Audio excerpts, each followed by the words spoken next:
له وحده لا شريك له ونشهد أن سيدنا ومولانا محمدا عبده ورسوله أما بعد فأعوذ بالله من الشيطان الرجيم بسم الله الرحمن الرحيم يا أيها الذين آمنوا كتب عليكم الصيام كما كتب على الذين من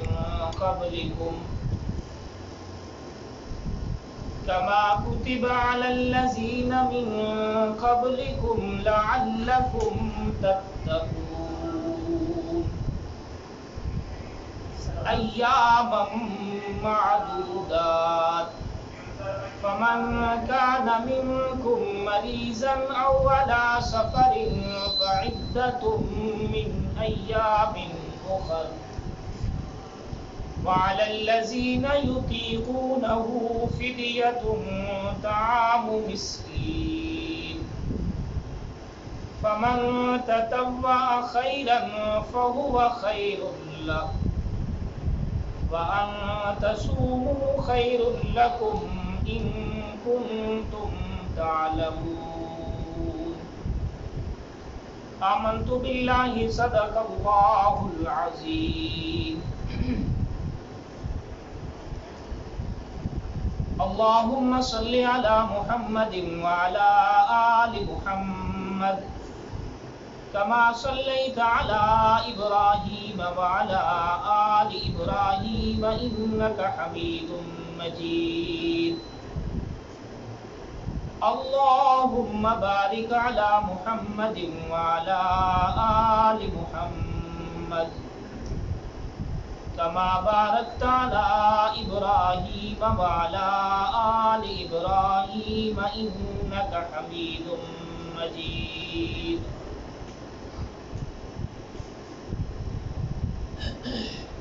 محترم و مکرم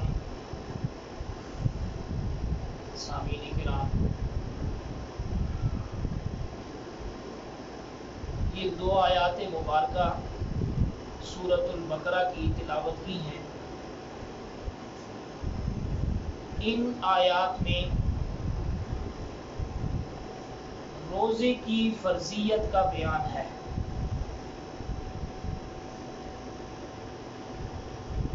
اسلام کی 5 بنیادوں میں سے روزہ ایک بنیاد ہے۔ حضرت عبداللہ ابن عمر رضی اللہ تعالیٰ عنہ کی روایت ہے، نبی پاک صلی اللہ علیہ وسلم نے فرمایا، اسلام کی بنیاد 5 چیزیں ہیں۔ سب سے پہلی چیز شہادت اللہ الہ الا اللہ، اس بات کی گواہی دینا کہ اللہ کے علاوہ کوئی عبادت کے لائق نہیں اور حضرت محمد الرسول اللہ صلی اللہ علیہ وسلم اللہ کے رسول ہیں۔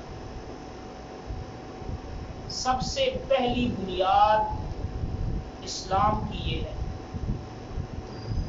دوسری بنیاد ہے نماز، تیسرے نمبر پر زکوٰۃ، اور چوتھے نمبر پر جو اسلام کا رکن اور بنیاد ہے وہ ہے حج، اور 5ویں بنیاد روزہ ہے۔ ان میں سے 2 ارکان اور 2 بنیادیں ایسی ہیں جو ہر مسلمان پر فرض ہے، زکوٰۃ اور حج صاحب استطاعت پر فرض ہے، ان کے لیے یہ ارکان ہیں۔ باقی 3 بنیادیں ہر عاقل بالغ پر فرض ہیں، اگر کوئی عذر ہو تو وہ الگ بات ہے۔ نماز سب سے پہلے کلمہ اسلام لا الہ الا اللہ محمد الرسول، یہ پہلی بنیاد ہے، یہ ہر آدمی کے لیے لازم ہے، ہر ایک کے لیے لازم ہے، مرد اور عورت۔ اسلام میں داخل ہونے کے لیے یہ بنیاد کلمہ اسلام، دوسری نمبر پر نماز.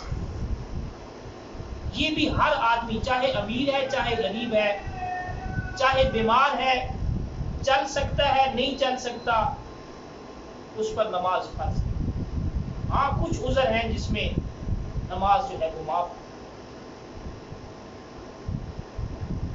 اور اسی طرح روزہ، روزہ بھی ہر عاقل بالغ پر فرض ہے. مریض یا مسافر اس کے لیے وقتی طور پر رخصت ہے، معافی اس کے لیے بھی نہیں ہے. اگر رمضان المبارک میں مریض ہے، روزہ نہیں رکھ سکتا، کسی ماہر طبیب نے کہہ دیا ہے کہ روزہ تیری صحت کے لیے نقصان دہ ہے، تو اس کو رخصت ہے، بعد میں اس کی قضا کرے. الا یہ کہ ایک شیخ فانی ہے، انتہائی بوڑھا ہے، ٹھیک ہونے کی امید ہی نہیں ہے، ایسا مرض میں مبتلا ہے، پھر اس کے لیے فدیے کا حکم. تو بہرحال کہ یہ تین ارکان، کلمہ اسلام، نماز اور روزہ، ہر عاقل بالغ پر فرض اور لازم. نماز اور روزہ یہ بدنی عبادتیں ہیں. عبادت کی تین قسمیں ہیں نا، مالی عبادت، قولی عبادت اور بدنی عبادت. تو یہ جو نماز ہے اور روزہ ہے یہ بدنی عبادتیں. نماز میں آپ قیام کرتے ہیں بدن کے ساتھ، رکوع کرتے ہیں، سجدہ کرتے ہیں، تشہد میں بیٹھتے ہیں، تو یہ بدنی عبادت. ساتھ اس میں قولی عبادت بھی ہے، زبان کے ساتھ آپ تسبیحات پڑھتے ہیں، ثنا پڑھتے ہیں، سورۃ فاتحہ پڑھتے ہیں. تو یہ بدن کے ساتھ بھی عبادت ہو رہی ہے، زبان قول کے ساتھ بھی عبادت ہو رہی ہے. اور زکوٰۃ اور حج یہ مالی عبادتیں ہیں. حج میں مالی عبادت بھی ہے، بدنی عبادت بھی ہے. بدن کے ساتھ یہاں سے سفر کرنا، بیت اللہ کا طواف کرنا، صفا اور مروہ کے درمیان سعی کرنا، یہ بدن کے ساتھ بھی ہے، مال بھی خرچ کرنا. تو اس میں روزے کے اندر جو عبادت ہے وہ بدنی عبادت ہے، اپنے بدن کو مشقت میں ڈالنا ہے. اور یہ بھی یاد رکھیں، رمضان المبارک کا روزہ سن 2 ہجری میں فرض ہوا.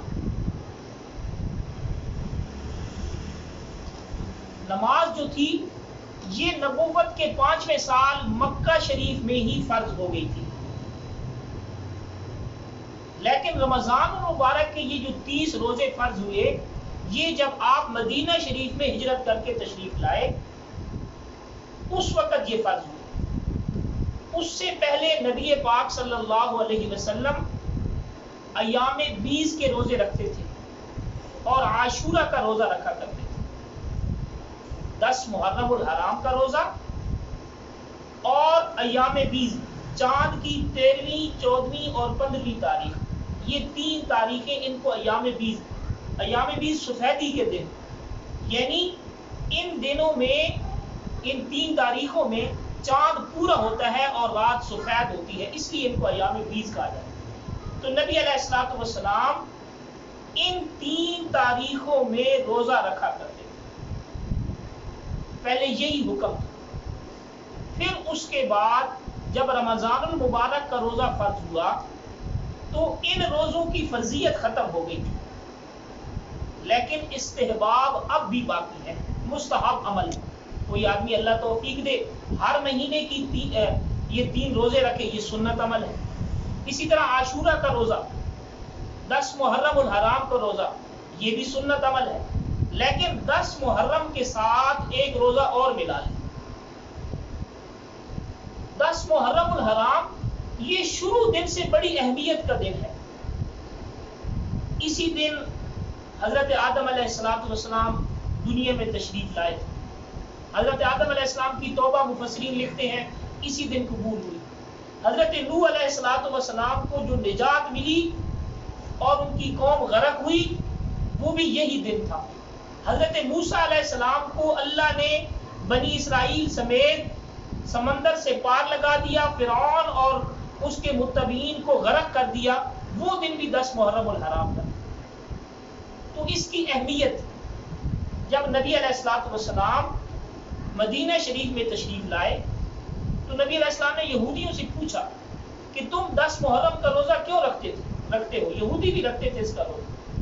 تو انہوں نے کہا ہم اس لیے روزہ رکھتے ہیں کہ اس دن حضرت موسیٰ علیہ السلام کو اللہ نے فرعون سے نجات دی تھی۔ تو نبی پاک صلی اللہ علیہ وسلم نے فرمایا ہمیں تم سے زیادہ موسیٰ علیہ السلام سے محبت ہے، اگر میں اگلے سال زندہ رہا تو میں 2 روزے رکھوں گا، ایک تمہاری مخالفت میں اور ایک موسیٰ علیہ السلام کی محبت میں۔ لیکن نبی علیہ السلام اگلے سال آنے سے پہلے مفسرین لکھتے ہیں دنیا سے رخصت ہو گئے۔ لیکن صحابہ نے یہ عمل کیا اور آج ہمیں بھی یہی حکم ہے کہ 2 روزے رکھو، 9 محرم کا ساتھ ملا لو یا 10 کے ساتھ 11 کا ملا لو۔ یہ 2 روزے رکھنا مستحب عمل ہے، فرض نہیں ہے۔ جب رمضان المبارک کے روزے فرض ہو گئے تو اب یہ فرضیت اس کی ختم۔ تو بہر کیف رمضان المبارک کے روزوں کی فرضیت سن 2 ہجری میں، ہجرت کے دوسرے سال مدینہ شریف میں یہ فرض ہوئی۔ اس آیت مبارکہ میں اسی چیز کا بیان ہے، یا ایھا الذین آمنوا کتب علیکم الصیام، اے ایمان والو تمہارے اوپر روزوں کو فرض کر دیا گیا، کما کتب علی الذین من قبلکم، جیسے تم سے پہلے لوگوں پر فرض تھا۔ اگرچہ رمضان کے روزے ان پر فرض نہیں تھے، ان کی کیفیت الگ تھی، ان کا طریقہ الگ تھا پہلی شریعتوں میں۔ ہماری شریعت میں جس طرح بنی اسرائیل کے لیے 10 محرم کا روزہ فرض تھا، تو روزے پہلی امتوں پر بھی لازم تھے، لیکن ان کی کیفیت الگ تھی، ان کا طریقہ کار الگ تھا۔ ہمارے لیے اللہ رب العزت نے یہ رمضان المبارک کے روزوں کو فرض قرار دیا۔ نبی پاک صلی اللہ علیہ وسلم ایک خطبہ دیا کرتے تھے شعبان کی آخری تاریخوں میں، جس کا بیان یہ ہے کہ نبی علیہ السلام نے فرمایا لوگوں تم پر ایک بہت بڑا مہینہ سایہ کرنے والا ہے، بہت بڑا مہینہ آنے والا ہے۔ حضور صلی اللہ علیہ وسلم کی تیاری تو رجب سے شروع ہو جاتی تھی، رمضان المبارک کی تیاری رجب سے، شعبان سے بھی پہلے رجب کا مہینہ وہاں سے شروع ہو جاتی۔ آقا علیہ السلام دعا کرتے تھے اے اللہ ہمارے رجب میں برکت عطا فرما، ہمارے شعبان میں برکت عطا فرما، اور ہمیں اس رمضان المبارک کی برکتوں اور رحمتوں کو حاصل کرنے کی توفیق عطا فرما، ہمیں وہاں تک پہنچا دے۔ تو حضور صلی اللہ علیہ وسلم تیاری پہلے سے شروع فرما دیا کرتے تھے۔ تو باہر کیا نبی علیہ السلام شعبان کے آخری دنوں میں خطبہ دیا نبی علیہ السلام نے، اور فرمایا لوگوں تم پر ایک بہت بڑا مہینہ سایہ کرنے والا ہے، جس کے اندر اللہ نے تمہارے اوپر روزوں کو فرض قرار دیا، جس کے دنوں میں روزے فرض ہیں، اور رات کے اندر اللہ نے تمہارے لیے قرآن کو جو ہے وہ مستحب قرار دیا، سنت قرار دیا۔ نماز تراویح کے اندر قرآن کریم کی تلاوت سننا یہ ایک مستقل سنت ہے۔ تو یہ تم پر، اور یہ بہت عظمت والا مہینہ ہے، بہت رحمتوں والا مہینہ ہے، اللہ کی خصوصی رحمت لوگوں کی طرف اس پر متوجہ ہوتی ہے، لوگوں کی طرف متوجہ ہوتی ہے۔ ایک حدیث پاک میں آتا ہے نبی پاک صلی اللہ علیہ وسلم نے فرمایا بندہ جتنے بھی عمل کرتا ہے نا اس کے 7 درجے، اللہ کے ہاں اس کے 7 درجے۔ 2 عمل ایسے ہیں بندے کے کہ وہ 2 چیزوں کو واجب کرتے ہیں، 2 عمل ہو گیا، اور 2 عمل ایسے ہیں کہ اللہ کے ہاں اس کا 1 بدلہ ہے، 4 ہو گئے۔ 1 عمل بندے کا ایسا ہے کہ اس کے بدلے میں بندے کو 10 نیکیاں ملتی، 5 ہو گئے۔ 1 عمل ایسا ہے بندے کا جس کے بدلے میں اس کو 700 نیکیاں ملتی، اور 1 عمل ایسا ہے کہ جس کے بدلے میں بندے کو ان گنت نیکیاں ملتی، فرشتے اس نیکیوں کو لکھنے سے عاجز آ جاتے ہیں۔ یہ 7 درجے۔ پہلے 2 عمل بندے کے ایسے ہیں وہ 2 چیزوں کو واجب کرتے ہیں، وہ یہ ہیں، ایک ہے توحید، اللہ کی وحدانیت والا عمل، یہ ایسا ہے کہ بندے کے لیے جنت کو واجب کر دیتا ہے۔ جو بندہ توحید پر مرتا ہے، اس کا عقیدہ اللہ کی وحدانیت والا ہوتا ہے، نبی پاک صلی اللہ علیہ وسلم کی رسالت پر بھی ایمان ہوتا ہے، یعنی لا الہ الا اللہ محمد رسول اللہ پر اس کا ایمان ہے، گناہگار ہے، خطا کار ہے، آخر ایک نہ ایک دن اس نے جنت میں ضرور جانا ہے، چاہے اللہ باقی اس کی خطاؤں کو ویسے معاف کر دے، بغیر حساب کی جنت میں بھیج دے، اللہ کی مرضی، اور اگر اللہ چاہے تو اس کو اس کے اعمال کی، اس کے گناہوں کی سزا دے کر ایک نہ ایک دن وہ جنت میں ضرور جائے گا۔ اور دوسرا عمل جو ایک چیز کو واجب کرتا ہے وہ شرک ہے۔ شرک ایک ایسا کبھی عمل ہے، اللہ کی ذات اور اللہ کی صفات میں کسی کو شریک ٹھہرانا، یہ ایسا کبھی ہے، ایسا برا عمل ہے، یہ بندے کے لیے جہنم کو واجب کر دیتا ہے۔ تو یہ 2 عمل ایسے ہیں جو 2 چیزوں کو واجب کرتے ہیں، توحید بندے کے لیے جنت کو واجب کر دیتی ہے، اور شرک بندے کے لیے جہنم کو واجب کر دیتا ہے۔ اور 2 عمل ایسے ہیں بندے کے جس کا بدلہ ایک ملتا ہے، اس کو ایک بدلہ، ایک ان 2 میں سے ایک یہ ہے، کوئی بندہ نیکی کا ارادہ کرتا ہے، نیکی کر نہیں سکتا، موت آ جاتی ہے، دل میں ارادہ ہوتا ہے میں یہ کام کروں گا، یہ نیک کام کروں گا، لیکن کر نہیں سکتا، اللہ اس کو اس ارادے پر بھی ایک نیکی عطا فرماتا ہے۔ عمل نہیں کیا لیکن نیکی ایک بدلہ مل گیا اس کو۔ اسی طرح کوئی آدمی گناہ کرتا ہے تو گناہ کا بھی ایک ہی بدلہ ہے، اس کو جتنا اس نے گناہ کیا اتنا ہی اس کے جو ہے نامہ اعمال میں برائی جو ہے گناہ لکھ دیا جاتا ہے۔ یہ 2 عمل ایسے ہیں جو ایک چیز کو واجب کرتے ہیں۔ 5واں عمل وہ یہ ہے جو 10 نیکیاں عطا کرتا ہے۔ ہر آدمی کا کوئی بھی عمل، کوئی بھی نیکی، ایک انسان اگر نیکی کرتا ہے اللہ اس کا 10 گنا جو ہے اس کو اجر عطا فرماتا ہے۔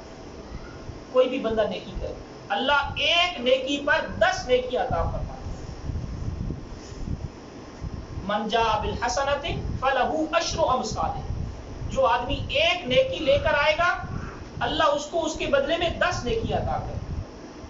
تو یہ 5واں عمل کیا ہے جی؟ 10 گنا، 10 نیکی عطا کرے۔ اور 6واں عمل جو 700 نیکیاں ملتی ہیں جس عمل پر، وہ یہ ہے جہاد فی سبیل اللہ میں مال خرچ کرنا۔ اللہ کے راستے میں مال خرچ کرنے والے کو 1 روپے پر 700 روپے خرچ کرنے کا ثواب ہے۔ یہ ہے 6واں عمل جس کے بدلے میں بندے کو 700 اجر جو ہے نیکیاں ملیں۔ اور 7واں عمل وہ یہ رمضان المبارک کا، یہ ایسا عمل ہے کہ اس پر اتنی بندے کو نیکیاں ملنے والی ہیں کہ جس کا کوئی شمار نہیں۔ دوسری حدیث پاک میں آتا ہے نبی علیہ السلام نے فرمایا بندے کا ہر عمل اس کے لیے ہے الا الصوم، سوائے روزے کے، فإنه لی وأنا أجزی بہ، روزہ خاص میرے لیے ہے اور میں اس کی جزا دوں گا۔ یعنی ہمیں سب اعمال کی جو ہے وہ جزا اور بدلہ اللہ نے عطا کرنا ہے، لیکن باقی نیکیاں اور باقی جو ہے وہ فرشتوں کے ذریعے عطا ہوگی۔ اللہ کریم فرماتے ہیں روزہ خاص میرے لیے ہے، وَأَنَا أَجْزِي بِهِ، اور اس کی جزا بھی میں اپنے بندے کو اپنے دست قدرت سے عطا کروں۔ بعض علماء نے انا اجزی کی جگہ پر انا اجزا پڑھا ہے. روزہ خاص میرے لیے ہے، انا اجزا بھی، بندے کو جزا میں خود مل جاتا ہوں، میں ہاتھ سے اجر بھی دوں گا، اور دوسرا یہ ہے کہ ایسے بندے کو، ایسے روزے دار کو میں خود مل جاتا ہوں. جس کو اللہ مل جائے اس کے اور کیا چاہیے. تو یہ روزے کی اہمیت کہ اس پر اللہ کتنا اجر عطا کرنے والے ہیں، کہ اللہ اپنے اور پھر اللہ جس کو عطا کرے گا تو اپنے ہاتھ مبارک سے، تو اللہ کی عطا وہ تو ان گنت ہی ہوگی. تو رمضان المبارک کی یہ جو روزوں کی فضیلت ہے، اسلام کی بنیادوں میں سے یہ ایک بنیاد ہے، اور اس پر اللہ بے شمار انسان کو اجر عطا کرنے والے. یہ رمضان المبارک کی برکت تو ہے کہ سرکش شیاطین کو جکڑ دیا جاتا ہے. اللہ کی طرف سے آواز دینے والا آواز دیتا ہے، اے خیر کو طلب کرنے والے، اے نیکی کو طلب کرنے والے، آگے بڑھ، یہ وقت ہے تیرے کمانے کا. اللہ کے حضور پیش ہو جا، اپنے گناہوں پر معافی طلب کر، اپنے لیے جو تو مانگنا چاہتا ہے اللہ تجھے عطا کرے. اور اے شر کے طالب، اے برائی کو ڈھونڈنے والے، باز آ جا، رک جا برائی سے. تو سرکش شیاطین کو جکڑ دیا جاتا ہے اس روزے کی برکت کی وجہ سے. اور روزہ سب سے زیادہ انسان کے اندر جو گناہ کرنے والے مادے ہیں، انسانی جو شہوات ہیں، خواہشات ہیں، اس کو مغلوب کرنے کا ذریعہ. اس کے روزے کے ذریعے انسانی خواہشات، انسان کے اندر ایک نفس ہے، نفس امارہ، ان النفس لامارۃ بالسوء، نفس امارہ انسان کو برائی کی طرف لے کر جاتا ہے، گناہ کی طرف لے کر جاتا ہے. اس روزے کے ذریعے اللہ اس کو مغلوب فرما دیتا ہے، وہ کمزور پڑ جاتا ہے، اور نیکی کرنے کی انسان کے اندر ہمت اور حوصلہ پیدا ہو جاتا ہے. تو فرمایا کہ یہ روزے تم پر فرض کیے گئے، صرف تم پر نہیں، تم سے پہلے لوگوں پر بھی فرض کیے گئے. لیکن اس کا فلسفہ کیا ہے، اس کا مقصد کیا ہے؟ لعلکم تتقون، تاکہ تم اپنے رب سے ڈرنے والے بن جاؤ، تمہارے اندر تقوی والی صفت پیدا ہو جائے. روزے کا یہی مقصد ہے کہ بندہ کے اندر تقوی آ جائے. تقوی کہتے ہیں صغیرہ اور کبیرہ گناہوں سے بچنا، ہر قسم کے گناہوں سے بچنا. تو روزے دار آدمی اگر شریعت کے مطابق روزہ رکھے تو اللہ اس کے اندر ایسی صلاحیت پیدا فرما دیتے ہیں کہ جس کی وجہ سے وہ تقوی والی صفت اس کے اندر پیدا ہو جائے. روزہ کس کا نام ہے؟ کھانے پینے اور جماع سے رکنے کا نام، تین چیزوں سے رکنے کا نام، یہ روزہ ہے. فرمایا نبی علیہ الصلوۃ والسلام نے، الصوم جنۃ، روزہ ڈھال ہے بندے کے لیے، یعنی یہ گناہوں سے بچانے والی چیز، گناہوں سے روکنے والی چیز. عام طور پر زیادہ جو ذریعہ بنتی ہے گناہ کا، وہ دو چیزیں ہیں، وہ ایک منہ اور ایک شرم کا، یہ زیادہ گناہ کا ذریعہ بنتی ہے. تو روزہ رکھنے سے ان دونوں چیزوں پر، منہ کے ذریعے انسان واہی تباہی بکتا ہے، گالم گلوچ بکتا ہے، لڑائی جھگڑے کرتا ہے، کسی کے ساتھ زیادتی کرتا ہے، ظلم کرتا ہے زبان کے ساتھ، تو یہ بھی جو ہے وہ انسان کے اندر گناہ پیدا کرتی ہے. تو روزے کے ذریعے اس سے بھی بچا جاتا ہے. روزہ صرف صبح سے لے کر شام تک بھوکا رہنا اور پیاسا رہنا اس کا نام نہیں ہے، بلکہ روزہ کس کا نام ہے کہ صبح سے لے کر شام تک کھانے پینے سے بھی رکنا اور برائی سے بھی بچنا، غلط بات نہ کرے، جھوٹ نہ بولے، گالم گلوچ سے بچے، کسی کی غیبت نہ کرے، ان ساری چیزوں سے بچنا ہے روزہ. تب جب ان ساری چیزوں سے انسان بچے گا تو تب اس کے اندر تقوی والی صفت پیدا ہوگی. حدیث پاک میں آتا ہے، نبی پاک صلی اللہ علیہ وسلم نے فرمایا، اگر تمہیں روزے کی حالت میں کوئی گالم گلوچ کرے تمہارے ساتھ لڑائی کرنے کی کوشش کرے تو آپ اس کو کہہ دیں میں روزے سے، میرا روزہ ہے،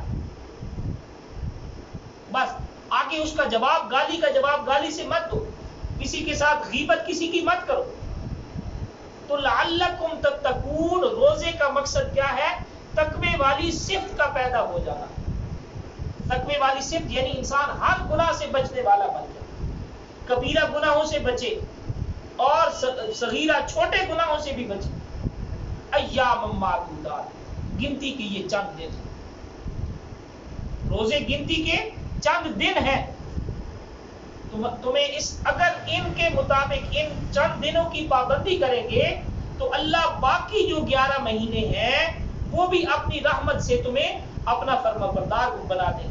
جب انسان رمضان المبارک میں روزے کو جس طرح روزہ رکھنے کا حق ہے اس طرح روزہ رکھتا ہے تو اس کی برکت سے اللہ کریم باقی 11 مہینوں میں بھی شریعت کا پابند بنا دیتے۔ جب رمضان المبارک کا آپ نے پورا مہینہ نماز با جماعت ادا کی، تکبیر اولیٰ کے ساتھ پڑھی، اللہ کریم اس کی برکت سے باقی 11 مہینوں میں بھی یہی توفیق عطا فرما دے، نماز کی پابندی آ جائے گی۔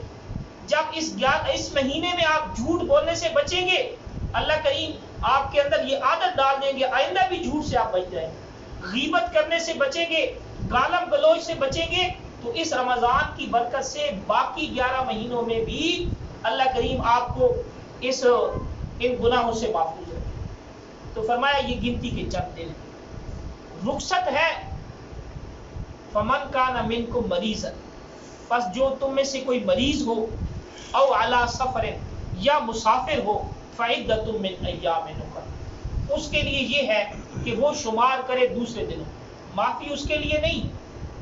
شرعی سفر ہے 75 کلومیٹر یا 77 کلومیٹر، اس سے زیادہ کا سفر کرنا ہے، آپ شرعی طور پر مسافر ہیں، آپ کو رخصت دی جاتی ہے کہ آپ روزہ چھوڑ دیں، لیکن اس کی قضا آپ پر لازم ہے، قضا ضروری ہے۔ اس سفر کے اندر روزہ رکھیں گے پھر بھی ٹھیک ہے، روزہ رکھ سکتے ہیں، اجازت ہے، لیکن رخصت بھی ہے کہ آپ چھوڑ سکتے ہیں، لیکن بعد میں اس کی قضا ضروری ہے۔ اسی طرح ایک آدمی مریض ہے، اب مرض دو قسم کے ہوتے ہیں، بعض مرض ایسے ہوتے ہیں کہ روزے رکھنے سے ٹھیک ہوتے ہیں، روزے کی وجہ سے وہ مریض ٹھیک ہو جاتے ہیں، تو ایسے آدمی کو روزہ چھوڑنے کی اجازت نہیں۔ ہاں کسی ماہر طبیب اور ڈاکٹر نے کہہ دیا کہ روزہ تیرے لیے نقصان دہ ہے، اب اس کے لیے اجازت ہے کہ وہ روزہ چھوڑے، لیکن اس کی قضا جب اللہ اس کو صحت عطا کرے گا اس پر لازم، قضا ضروری، اس کی قضا اس کے اوپر لازم۔ ہاں انتہائی بوڑھا آدمی یا کوئی ایسا مریض جو بغیر کھانے پینے کے نہیں رہ سکتا اور اس کو طبیب نے اجازت دی ہے اور کہا ہے کہ روزہ تیرے لیے نقصان، اور کبھی بھی اس کے ٹھیک ہونے کی امید بھی نہیں ہے، ایسے کے لیے ہے کہ وہ فدیہ۔ تو فرمایا وَعَلَى الَّذِينَ يُطِيقُونَهُ فِدْيَةٌ، وہ لوگ جو طاقت نہیں رکھتے، طاقت جن سے سلب کر لی گئی، یطیقونہ، جن سے طاقت سلب کر لی گئی، مفسرین نے اس کا معنی لا یطیقون والا کیا، جن سے طاقت لے لی گئی، وہ کیا ہے؟ ففدیۃ طعام مسکین، ایک مسکین کو صبح سے لے کر صبح شام کھانا کھلا۔ فمن تطوع خیرا، آگے فرمایا جو اس سے زیادہ عطا کرے گا، ایک کے بجائے 2 مسکینوں کو کھلا دے گا تو اس کے لیے جتنا زیادہ کرے گا اتنا اجر اس کو ملے گا۔ تو بہر کیف رمضان المبارک کا جو مہینہ ہے یہ برکتوں اور رحمتوں والا مہینہ ہے، اور اللہ کا خاص کرم ہے اس امت پر، پیارے نبی صلی اللہ علیہ وسلم کی امت پر، کہ اللہ نے یہ ہمیں مہینہ عطا کیا اور پھر اس مہینے میں ایک رات عطا کی جو 1000 مہینوں کی عبادت سے افضل ہے، لیلۃ القدر والی رات رمضان المبارک میں عطا کی۔ تو یہ بخشش کا ذریعہ ہے، ہمارے لیے رحمتوں کا ذریعہ ہے۔ یہ میری اور آپ کی ہمت ہے کہ ہم اپنے جو ہے وہ اپنی خطاؤں کو معاف کرا دیں اور نیکی کی طرف آ جائیں۔ حدیث پاک میں آتا ہے نبی پاک صلی اللہ علیہ وسلم ایک دفعہ مسجد میں تشریف لائے تو آپ نے منبر کی پہلی سیڑھی پر قدم رکھا تو آپ نے فرمایا آمین، دوسری سیڑھی پر قدم رکھا تو پھر فرمایا آمین، تیسری پر قدم رکھا پھر فرمایا آمین۔ پھر اس کے بعد آپ نے خطبہ دیا۔ جب خطبے سے فارغ ہوئے تو صحابہ کرام نے عرض کی کہ اللہ کے نبی آج ہم نے آپ سے عجیب بات دیکھی، آپ نے 3 دفعہ آمین کہا، یہ کیا وجہ تھی؟ تو نبی پاک صلی اللہ علیہ وسلم نے فرمایا جب میں سیڑھی کی پہلی سیڑھی پر میں نے قدم رکھا تو اس وقت جبرائیل امین میرے پاس تشریف لائے اور انہوں نے بد دعا کی، اس بد دعا کے جواب میں میں نے آمین کہا۔ جب میں نے دوسری سیڑھی پر قدم رکھا پھر انہوں نے ایک بد دعا کی، اس کے جواب میں نے آمین کہا۔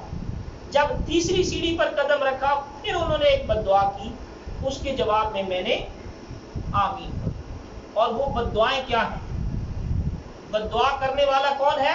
سارے فرشتوں کا سردار، اور اس پر آمین کہنے والے کون ہیں؟ ساری کائنات کے سردار حضرت محمد رسول اللہ صلی اللہ علیہ وسلم۔ تو یہ بد دعا کتنی سخت ہو گئی۔ وہ بد دعا ہے کیا؟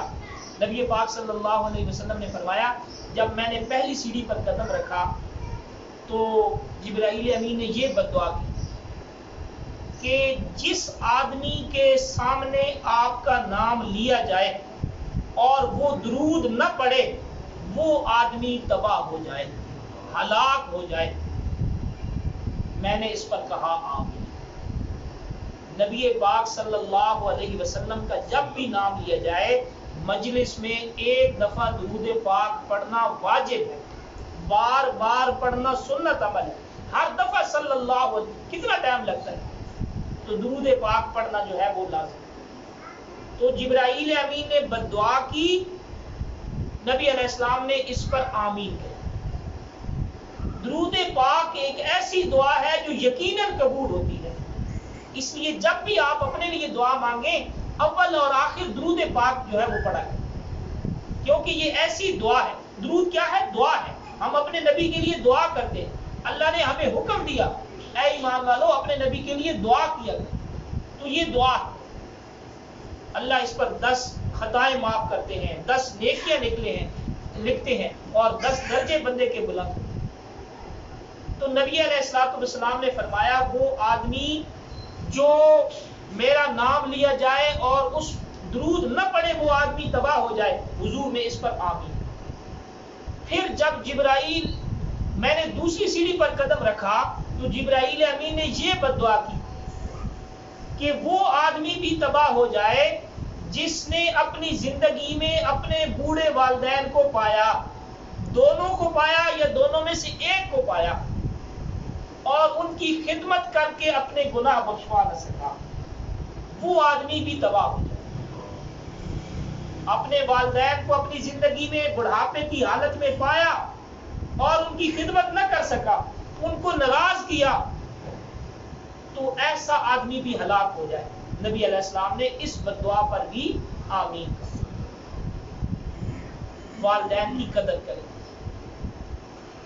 قرآن کریم ہے فلا، جہاں کہیں اللہ کریم نے قرآن کریم میں اکثر مقامات پر اپنی عبادت کا ذکر کیا اس کے بعد والدین کی اطاعت کا بھی ذکر کیا۔ وَقَضَىٰ رَبُّكَ أَلَّا تَعْبُدُوا إِلَّا إِيَّاهُ، آپ کے رب نے یہ فیصلہ کر دیا ہے کہ عبادت صرف اسی کی ہونی۔ وَبِالْوَالِدَيْنِ إِحْسَانًا، والدین کے ساتھ اچھا سلوک۔ فَلَا تَقُل لَّهُمَا أُفٍّ، ان کو ایسی بات بھی نہ کہو جو ان کو ناگوار گزرے، اف تک نہ کہو۔ تو والدین کی قدر کریں۔ نبی علیہ الصلوۃ والسلام نے قدر نہ کرنے والے کے لیے بد دعا کی۔ اور تیسری بات جس کے لیے میں نے یہ حدیث آپ کے سامنے سنائی وہ یہ ہے، نبی پاک صلی اللہ علیہ وسلم نے فرمایا کہ جب میں نے تیسری سیڑھی پر قدم رکھا تو جبرائیل امین نے یہ بد دعا کی کہ وہ آدمی بھی ہلاک ہو جائے جس نے اپنی زندگی میں رمضان المبارک کا مہینہ پایا اور اپنے گناہوں کی بخشش نہ کرا سکا، اپنے گناہوں کو معاف نہ کرا سکا، وہ آدمی بھی ہلاک ہو جائے۔ یہ رمضان المبارک کا مہینہ تو ہمارے لیے بخشش کا مہینہ ہے، رحمتوں کا مہینہ ہے، یہ اللہ کے حضور اپنے گناہوں کو بخشوانے کا ذریعہ جو ہے وہ مہینہ ہے۔ تو نبی علیہ الصلوۃ والسلام نے اس بد دعا پر بھی آمین۔ تو جو رحمت للعالمین ہے وہ اس آدمی کے لیے بد دعا کر رہے ہیں کہ جس نے اپنی زندگی میں رمضان کا مہینہ پایا اور اپنے گناہوں کو نہ بخشوا سکے۔ اس میں تو اللہ کی رحمت بہت عروج پر ہوتی ہے، بندے کی طرف متوجہ ہوتی ہے۔ تو میں اور آپ ہمیں بھی چاہیے کہ اپنے رب کے حضور آئندہ پتہ نہیں موقع ملتا ہے کہ نہیں، اگلے رمضان تک زندگی باقی ہے کہ نہیں، اسی مہینے کو غنیمت جانیے، رمضان المبارک کے مہینے کو غنیمت جانے اور اپنے گناہوں کی اپنے جو ہے وہ بخشش کرے، معاف کرے اور اس میں کوتاہی نہ کرے۔ ایک روزہ بھی اگر چھوٹ جائے تو حدیث پاک میں آتا ہے اگر بندہ اس کی اتنی فضیلت ہے اور اتنا اجر ہے کہ سارا سال اس ایک مہینے اس ایک روزے کی قضا کرتا رہے تو جو اجر رمضان کے ایک روزے کا اس کو ملنے والا تھا سارا سال بھی روزہ رکھے گا تو پھر بھی اس اجر کو نہیں پہنچ سکتا۔ یہ اتنا اہم مہینہ، ایک روزہ اتنا اجر ہے کہ سارا سال روزہ رکھو پھر بھی اس روزے کی قضا نہیں ہو سکتی، اتنا اجر اس کو نہیں مل سکتا۔ تو اللہ کتنا عطا کرنے والی۔ میں اور آپ کمزور پڑ جائے تو یہ ہمارے لیے پھر بدبخت، ہماری نالائکی۔ اللہ کی رحمت تو عروج پر ہے، ہر رات منادی آواز دیتا ہے کوئی بخشش طلب کرنے والا ہے، کوئی اپنے گناہوں سے معافی طلب کرنے والا ہے، کوئی مجھ سے رزق طلب کرنے والا۔ رات دن ہم اللہ کی عبادت میں گزاریں، تہجد کا اہتمام کریں۔ باقی دنوں میں آنکھ صبح کے وقت نہیں کھلتی اکثر اوقات، یہاں تو سحری کا وقت ہوتا ہے، ہر آدمی نے روزے دار نے سحری کرنی ہوتی ہے، جتنی اللہ توفیق دے۔ ضروری نہیں کہ آپ نے 8 رکعت ہی پڑھنی ہے، 10 ہی پڑھنی ہے، 2 کا وقت ملے 2 پڑھ لیں، یہ بھی آپ کے لیے تہجد ہے اور اجر۔ جتنا بھی وقت ملے تہجد کا اہتمام کریں، دعاؤں کا اہتمام کریں، اپنے رب سے جو ہے وہ معافی مانگے گڑ گڑا کر اپنی زندگی پر، اور ایمان کی سلامتی کا سوال کریں۔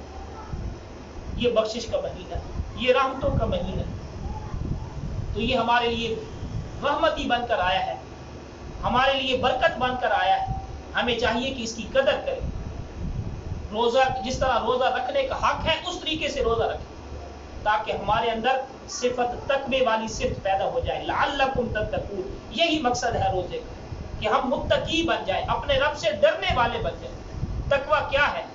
ہر قسم سے کے گناہوں سے بچیں۔ اس کی مثال یہ ہے، غالباً حضرت ابی بن کعب سے پوچھا گیا کہ تقوی کیا ہے، حضرت عمر نے پوچھا تو حضرت ابی بن کعب نے فرمایا تقوی یہ ہے کہ خاردار جھاڑیاں ہوں، ان کے اندر ایک پگڈنڈی ہو، چھوٹا سا راستہ ہو، اب بندے نے اس کے اندر سے گزرنا ہے تو ہر طرف سے اپنے دامن کو بچا کر گزارے گا، ادھر سے سکیڑے گا اپنے آپ کو، دوسری طرف سے سکیڑے گا اور اس راستے سے گزرنے کی کوشش کرے گا۔ تو تقوی بھی یہی ہے کہ یہاں ساری جو ہے وہ گناہ کی راستے موجود ہیں، ہر جگہ پر گناہ کی دعوت دینے والی چیزیں موجود ہیں۔ اب بندہ تقوی یہ ہے کہ ان ساروں سے بچ کر اللہ کی رضا اور فرمانبرداری میں زندگی گزارے گا۔ ہر طرف سے گناہ کی دعوت دینے والی چیزیں موجود ہیں لیکن ان سے بندہ بچ کر زندگی گزارے گا، اور یہ تقوی رمضان کے مہینے میں زیادہ پیدا ہوتا ہے بندے کو، کیونکہ وہ خواہشات، وہ نفسانی گناہ کرنے والی جو طاقتیں ہیں وہ بندے کی کمزور پڑ جاتی ہیں، ایمان انسان کا قوی ہو جاتا ہے، تو صفت تقوی پیدا ہو جائے، اور یہی مقصد ہے روزے کا، لعلکم تتقون، تاکہ تم متقی بن جاؤ۔ اللہ کریم ہم سب کو اس پر عمل کی توفیق عطا فرمائے۔